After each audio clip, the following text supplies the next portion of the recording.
نلتقي من جديد أصدقائي. لدينا اليوم برمجية مميزة، وهو جدول تسجيل اشتراك. لنفترض أنه نادي، لنفترض أنه معهد. هذا الاشتراك يدفع مبلغ 300 ليرة، لكن المشترك دفع 900 ليرة. بتاريخ 1/4 المشترك اسمه AAA دفع مبلغ 900. هذه الأسطر البرمجية تقوم بتوزيع المبلغ إلى 3 أشهر أو 4 أشهر على حسب المبلغ المدفوع. الآن نحن سوف نأخذ مثالنا لأن ندفع بالشهر الأول مبلغ 900 ليرة.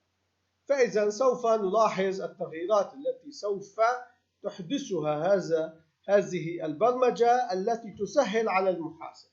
لشرح البرمجة، السطر الأول يأخذ عدد البيانات الموجودة في شيت 2، خاصة العمود الأول، لكي يتم وضعها في العمود الفارغ. أما السطر التالي الذي يأخذ الشهر، ما تم تسجيله هنا هو تاريخ كامل، لكن هنا يتم اقتطاع الشهر منه لمعرفة أي شهر لكي يتم وضعه في الخانة المناسبة. نلاحظ هنا تم وضعه في خانة الشهر الرابع، المبلغ الأول.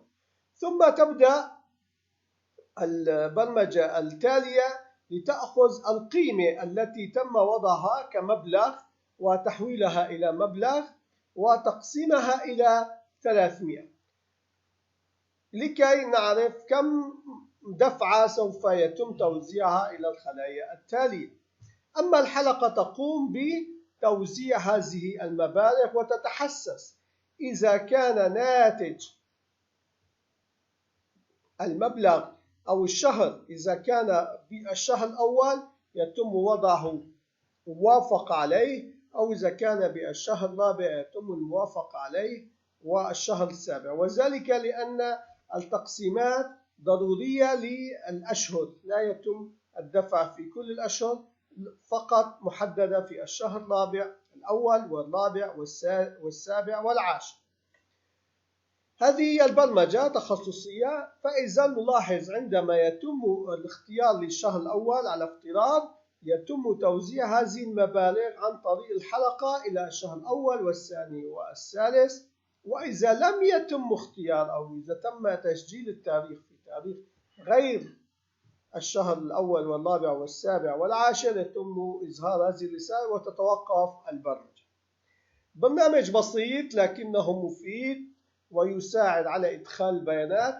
يكفي للمستخدم فقط أن يدخل الاسم ويدخل تاريخ ويدخل المبلغ. لنلاحظ الملف التجريبي.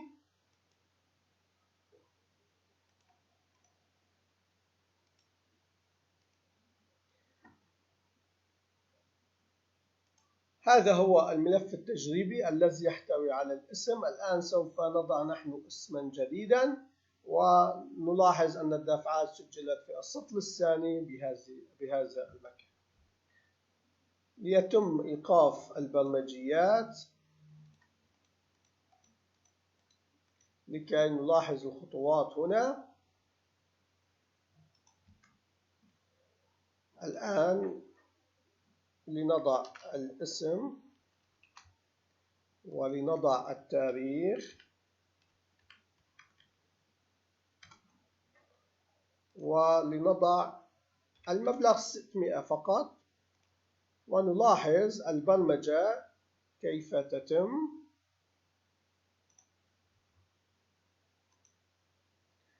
الآن هي سوف تعرف عدد الأسطر، عرفت عدد الأسطر أنها 3 أسطر، ثم تم تحويل الشهر التاريخ المسجل إلى رقم الشهر الذي أخذ رقم 1. وهنا هذا المتغير سوف يعطينا أن المبلغ سجل، سوف يسجل في خليتين. والآن تبدأ الحلقة لتقول هل الشهر هو يوافق 1؟ نعم، وافق إحدى هذه لأن تم إدخال الأور هنا أو. فإذا نلاحظ هنا الآن سوف يتم تسجيل الاسم وسجل المبلغ الأول، وتعود الحلقة وتسجل المبلغ الثاني. فإذا البرمجية بسيطة جدا.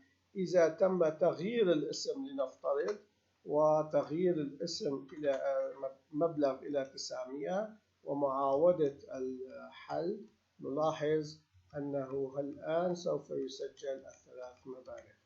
أما إذا تم تسجيل التاريخ لنفترض للشهر الثاني،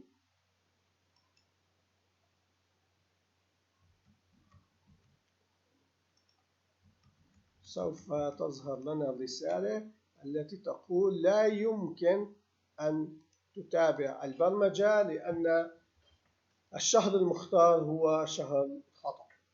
فإذا هذه البرمجية مفيدة جدا، أرجو أن تتابعوها ويمكن تعديلها إلى خيارات تخصكم. نلتقي غدا إن شاء الله في برمجية مفيدة أيضا. بأمان الله.